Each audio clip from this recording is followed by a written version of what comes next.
7장 클래스 시작하겠습니다. 이번 수업에서는 클래스와 더불어 구조체와 튜플을 함께 알아보겠습니다. 클래스를 이해하려면 먼저 객체지향 프로그래밍을 이해할 필요가 있습니다. 객체지향 프로그래밍은 코드 내의 모든 것을 객체로 표현하고자 하는 프로그래밍 패러다임을 말합니다. 패러다임이라고 하면 사고의 틀을 말하죠. 그러니까 객체지향 프로그래밍은 모든 것을 객체로 표현하고자 하는 프로그래밍의 사고의 틀이라고 할 수 있겠습니다. 객체는 데이터와 기능으로 이루어지는데요. 예를 들어보겠습니다. 자동차가 있다고 해볼게요. 속성과 기능을 나눠보죠. 속성에 뭐가 있을까요? 색이 있겠고, 바퀴수가 있겠고, 문의 수가 있겠죠. 기능, 전진, 후진, 좌회전, 우회전, 길 안내 등등이 있겠습니다. 자동차를 묘사할 수 있는 방법은 많지만 객체지향 프로그래밍에서는 이렇게 속성과 기능으로 이루어진 객체로 표현한다는 거죠. 우리가 6장까지 다룬 내용은 절차적 프로그래밍 패러다임으로 코딩을 할 수 있습니다. 이 아래에 있는 표를 보시면은 절차적 프로그래밍은 코드의 순차적인 실행으로 프로그램을 바라보는 거고요. 객체지향 프로그래밍에서는 객체 간의 상호작용으로 프로그램을 바라봅니다. 이번 장의 제목은 클래스인데 제가 조금 전까지는 객체에 대해서 굉장히 여러 번 이야기를 했습니다. 그럼 이 둘 간의 관계는 어떤 관계일까요? 간단히 말씀드리면 클래스는 객체를 만들기 위한 청사진입니다. 청사진, 즉 설계도죠. 클래스와 객체의 관계를 하나씩 따져보겠습니다. 클래스가 설계도라면은 객체는 이것을 바탕으로 만들어낸 실체예요. 클래스는 달리 말하면 형식이죠. 복합 형식입니다. 그리고 객체는 이 복합 형식을 메모리에 올린 것을 말하죠. 클래스는 형식이기 때문에 하나만 존재하죠. 우리가 인티저 타입은 C# 언어에서 딱 하나만 존재합니다. 인티저는 하나밖에 있을 수 없어요. 클래스도 형식이기 때문에 자동차 형식이라고 이름을 붙였으면 이 자동차 형식은 하나밖에 있을 수 없습니다. 하지만 변수는 여러 개 만들 수 있잖아요. A, B, C라는 이름으로. 객체도 마찬가지입니다. 여러 개를 만들 수 있어요. 그래서 클래스와 객체의 관계는 데이터 형식과 변수의 관계와 동일하다고 생각하시면 되겠습니다. 클래스는 어떤 데이터 항목을 가질지를 정의한다면 객체는 이렇게 정의된 데이터 항목에 실제 데이터를 저장을 하죠. 왜냐하면 실체니까요. 그리고 클래스가 어떤 메소드를 가질지를 정의한다면 객체는 정의되어 있는 메소드를 실행한다는 겁니다. 객체는 실체고 클래스는 설계도이기 때문에 이런 차이가 생기는 겁니다. 클래스 선언 방법을 알아보겠습니다. 클래스 선언은 클래스 키워드를 이용해요. 클래스 키워드가 낯설지 않을 겁니다. 왜냐하면 우리가 지금까지 만들어온 예제에서 메인 앱이라는 클래스를 계속해서 만들어 왔잖아요. 객체에는 속성과 기능이 있다고 말씀을 드렸죠. 속성은 클래스의 변수로 표현을 하고 기능은 메소드로 표현을 합니다. 메소드는 우리가 6장에서 살펴봤어요. 클래스의 변수는 필드라고 부릅니다. 예제를 볼게요. 선언 형식은 이와 같습니다. 클래스 이름을 클래스 키워드 뒤에 붙이고 그리고 중괄호 사이에 코드 블럭 사이에 데이터와 메소드를 선언을 해요. 실제로 선언한 예를 보면 캣이라는 클래스를 선언을 했어요. 그리고 코드 블럭 사이에 데이터와 메소드를 선언했네요. 이 둘을 뭐라고 부른다고요? 필드라고 부릅니다. C++ 같은 언어에서는 이들을 멤버 변수라고 부르는데요. C샵에서는 필드라고 부릅니다. 메소드는 우리가 6장에서 충분히 다뤘기 때문에 특별히 더 설명을 드리지 않겠습니다. 객체 생성을 알아보겠습니다. 객체 생성은 변수를 만드는 것과 뭐가 다를까요? 변수는 데이터 형식 적어주고 식별자를 적어주면 생성이 완료가 됐죠. 객체를 생성할 때는 new 연산자와 생성자가 필요합니다. 생성자는 다음 슬라이드에서 설명을 드릴게요. 예제 코드를 한번 보겠습니다. 클래스 이름을 적어주고 클래스의 식별자. 말하자면 이게 데이터 형식이 되겠고요. 변수가 되겠죠. 그런데 우리는 객체지향 프로그래밍을 하고 있으니까 클래스고 객체가 되는 겁니다. 그리고 new 연산자를 실행을 하면서 생성자를 호출을 합니다. 그러면 그 다음에는 객체를 이용을 해서 필드와 메소드에 접근을 할 수가 있는 거예요. 다른 강의에서 제가 한번 설명을 드렸지만 가운데 있는 점은 뭐뭐의 라고 이해하시면 되겠습니다. 키티의 색, 키티의 이름, 키티의 네오 메소드 이렇게 이해하시면서 코드를 작성하고 읽으시면 되겠습니다. 앞에서 생성자 이야기가 나왔죠. 클래스는 생성자와 종료자라고 하는 특별한 메소드를 갖고 있는데요. 생성자는 객체가 생성될 때 호출이 되고 종료자는 객체가 소멸될 때 호출됩니다. 생성자와 종료자를 여러분이 직접 구현하지 않으면 C# 컴파일러가 기본 구현을 제공을 합니다. 그렇기 때문에 명시적 구현은 선택사항이라는 점을 말씀을 드리고요. 생성자는 반환 형식이 없어요. 반환 형식이 없습니다. 클래스 이름 뒤에 매개 변수 목록을 적어주면 돼요. 그러니까 리턴도 없겠죠, 중간에. 소멸자는 조금 더 특이해요. 매개 변수도 없죠. 그리고 클래스 이름 앞에 물결 표시가 있습니다. 이렇게 하면은 생성자와 소멸자의 구현이 끝이에요. 그러면 생성자에는 어떤 코드가 들어갈까요? 필드 초기화, 자원 초기화 같은 작업이 이루어집니다. 자원이라고 하면은 파일이 될 수도 있겠고요. 네트워크 커넥션이 될 수도 있겠고, 데이터베이스 커넥션 등등이 있을 수 있습니다. 생성자에서 이런 초기화를 해주니까 소멸자에서는 이런 자원을 정리를 하는 임무를 하면 되겠죠. 여러분이 한 가지 알아둬야 할 점이 있다면 소멸자가 호출되는 시점을 알 수가 없다는 거예요. 왜냐하면은 가비지 컬렉터가 소멸자로 호출하기 때문입니다. 그런데 가비지 컬렉터가 언제 이 소멸자를 호출할지는 정확하게 판단을 할 수가 없습니다. 특정한 타이밍이 필요한 자원 정리 코드 같은 경우는 여러분들이 작성을 하면 안 되겠고요. 불가피한 경우에만 소멸자를 사용하실 것을 권합니다. 생성자도 오버로딩을 할 수 있습니다. 객체를 필드를 초기화하는 다양한 옵션을 제공할 수 있게 되는데요. 예제 코드를 바로 보겠습니다. cat 클래스의 첫 번째 생성자를 보시죠. 매개 변수가 아무것도 없네요. 그래서 이 생성자는 네임과 컬러를 빈 문자열로 초기화를 하죠. 두 번째 생성자를 보겠습니다. 같은 생성자 이름이 같지만 매개 변수를 두 개를 받아들이네요. 그리고 입력받은 매개 변수를 필드에 저장을 합니다.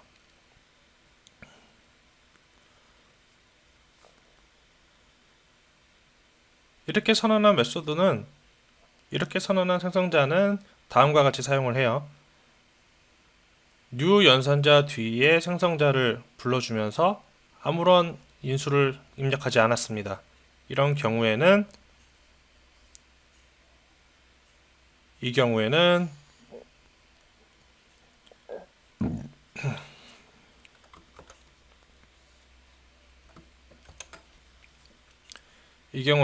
첫 번째 버전의 생성자가 호출되고요. 이렇게 두 개의 인수를 입력을 한 경우에는 이 두 번째 버전의 생성자가 호출이 됩니다. 디스 키워드에 대해서 알아보겠습니다. 객체를 사용하는 코드에서 참조로 객체를 지칭하는데요. 객체를 사용하는 코드에서는 참조를 이용해서 객체를 지칭하는데요. 바로 이것이 참조입니다. 그러니까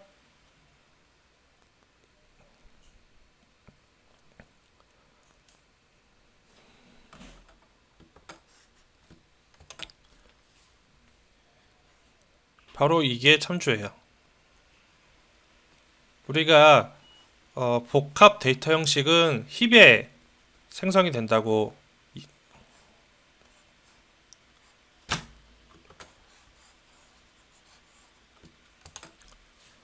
복합 데이터 형식은 힙에 할당이 됩니다. 그리고 스택에 있는 참조를 이용을 해서 힙에 있는 내용을 가리키죠. 그러니까 이 경우 cat 객체가 힙에 위치하고 나비를 이용을 해서 참조를 cat 객체를 가리키게 됩니다. 근데 이런 이런 참조가 없는 경우에는 어떻게 할까요? 그런데 객체 내부에서는 이 이름을 알 수가 없어요. 이 안에서는 자기 자신을 어떻게 부를까요? 이게 바로 this 키워드입니다. 예제 코드를 보겠습니다. employee라는 클래스가 있고 employee라는 클래스 안에 name 필드를 선언을 했네요. 이 name 필드를 메소드 안에서 같은 메소드 안에서 접근을 하려면은 이렇게 this 키워드를 이용을 해서 나의 this는 나라고 생각하시면 됩니다. 그러니까 나의 이름은 인수로 입력받은 name을 할당을 해라. 이런 코드가 되겠죠? 접근 한정자는 필드, 메소드, 우리가 나중에 배우게 될 프로퍼티 등 객체의 멤버에 대해서 외부에서 어떻게 접근이 가능한지 또는 접근이 불가능한지를 수식해주는 한정자입니다. OOP에서는 객체 간의 상호작용이 중심이죠. 그래서 각 객체는 다른 객체에게 자신의 내부 사정을 공유하지 않습니다. 여기서 내부 사정이라 함은 이런 필드, 메소드, 프로퍼티를 말해요. 그래서 다른 객체에게 공유해야 하는 멤버만 접근 한정자를 이용해서 공개합니다. C샵은 여러 가지 접근 한정자를 제공하는데요. 여기서는 세 가지만 알아보겠습니다. 먼저 퍼블릭 한정자입니다. 퍼블릭으로 수식한 멤버는 모든 곳에서 접근 가능합니다. 모든 곳이라 하면 외부, 내부 모두 통틀어서 외부와 내부를 모두 일컫는 거죠.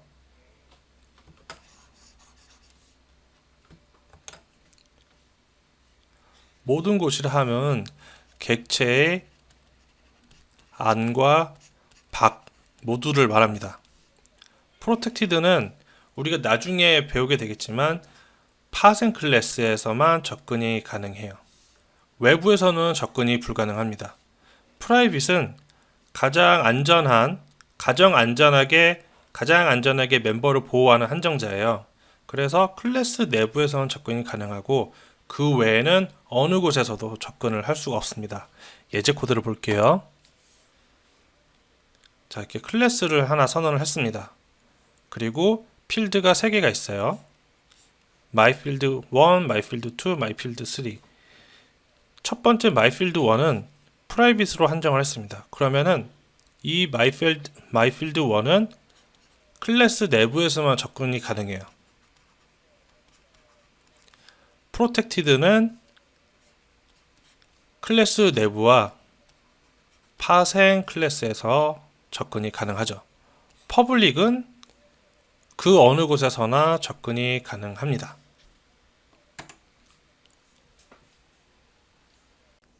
객체 지향 프로그래밍에서는 어떤 클래스를 다른 클래스가 상속받을 수가 있습니다. 상속이라 함은 다른 클래스로부터 코드를 물려받는 거예요. 우리가 부모로부터 유산을 물려받는다고 그러잖아요. 프로그래밍에서 유산이랄 게 뭐가 있겠습니까? 코드뿐이죠. 그런데 C샵에서는 이 코드가 C샵에서는 클래스끼리 상속을 하니까 클래스의 멤버를 유산으로 물려주는 거죠. 그래서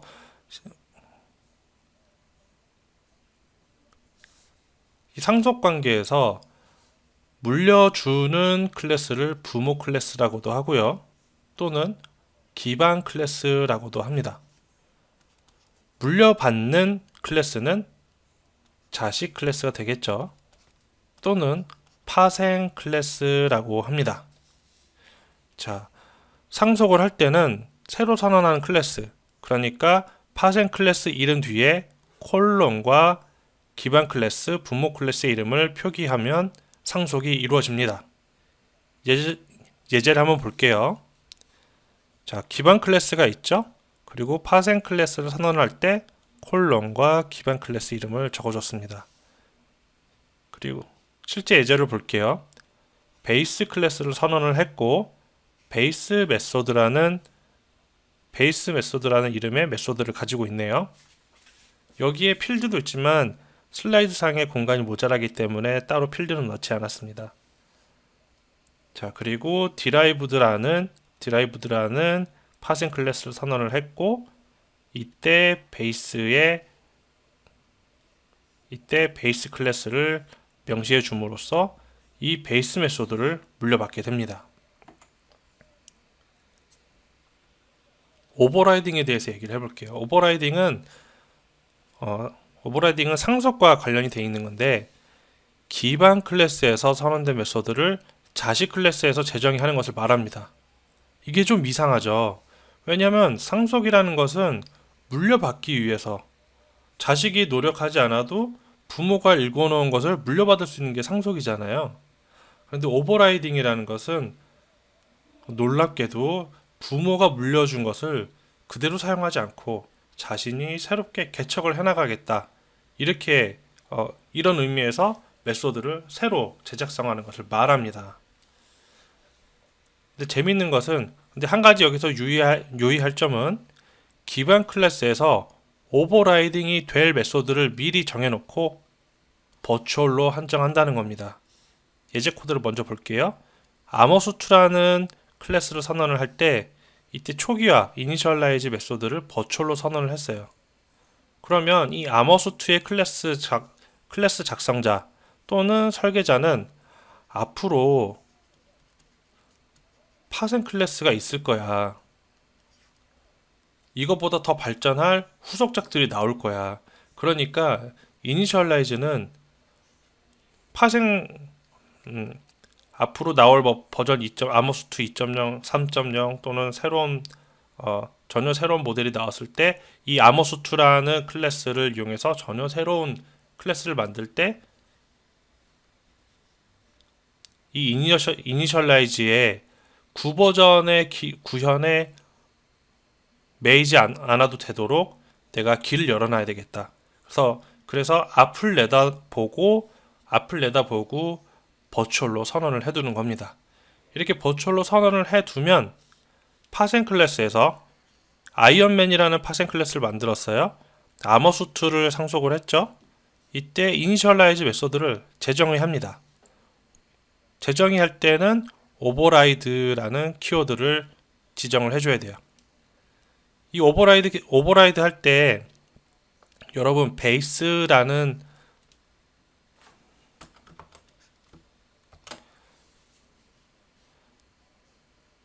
오버라이드를 할 때 아머수2의 유산을 버릴 수는 없습니다.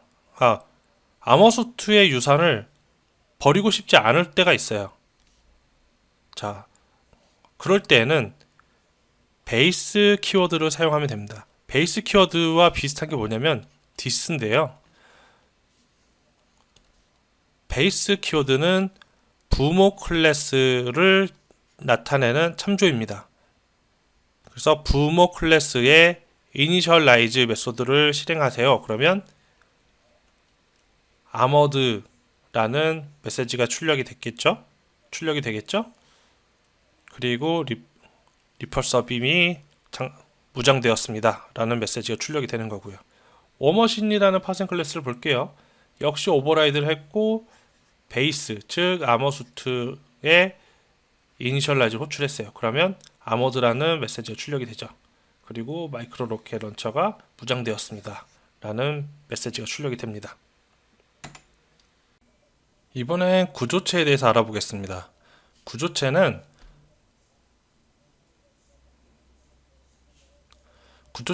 클래스와 같은 복합 데이터 형식인데요. 클래스 키워드 대신 스트럭트 키워드를 이용해서 선언합니다. 그런데 클래스와 구조체의 차이가 뭘까요? 가장 근본적인 차이는 클래스는 참조 형식이라는 점이고 구조체는 값 형식이라는 거예요. 그렇기 때문에 클래스의 인스턴스는 어디가 있죠? 힙에 올라가 있죠. 그리고 힙에 올라가 있는 객체는 사용이 끝나면 가비지 콜렉터가 제거를 하고요. 값 형식은 어디 올라가죠? 스택에 올라가 있죠. 스택은 자동 메모리잖아요. 그렇기 때문에 스택이 자동으로 제거를 합니다. 구조체 선언 예제를 볼게요. 이렇게 클래스가 들어가는 자리에 struct 키워드가 들어가고 필드와 메소드를 동일하게 정의를 합니다. 여기에 뭐 똑같이 접근 한정자도 사용을 하고요. 필드 선언도 똑같이 합니다. 메소드 선언도 동일해요. 차이라면은 값 형식이라는 거. 값 형식이라는 점을 여러분들이 인지를 하셨으면 좋겠습니다. 튜플은 기본적으로는 구조체입니다. 그러니까 값 형식이에요. 스택 위에 올라가는 값 형식입니다. 형식 이름 없이 선언해서 사용한대요.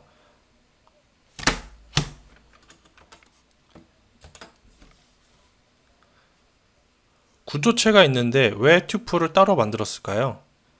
튜플은 형식 이름을 부여하지 않고 선언하는 그런 복합 데이터 형식입니다. 이름이 없으니까, 이름이 없다는 것은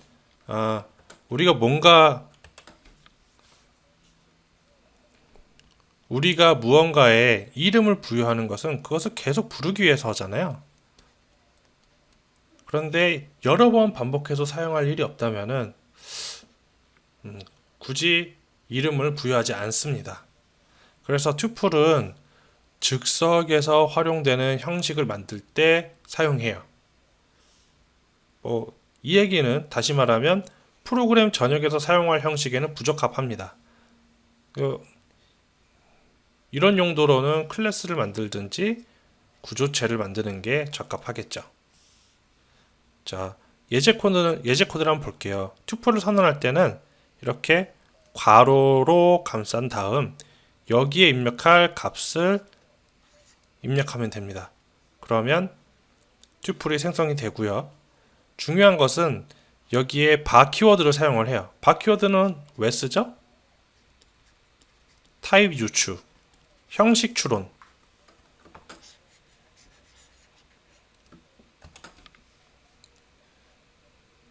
그리고 중요한 바 키워드가 있어요.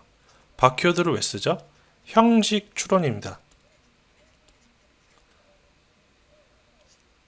튜플에 담겨질 값의 목록을 보고 튜플은 이런 모양이겠구나. 그럼 이런 모양으로 내가 컴파일을 해줘야 되겠다 라고 컴파일러가 동작할 수 있도록 바 키워드를 주는 거죠.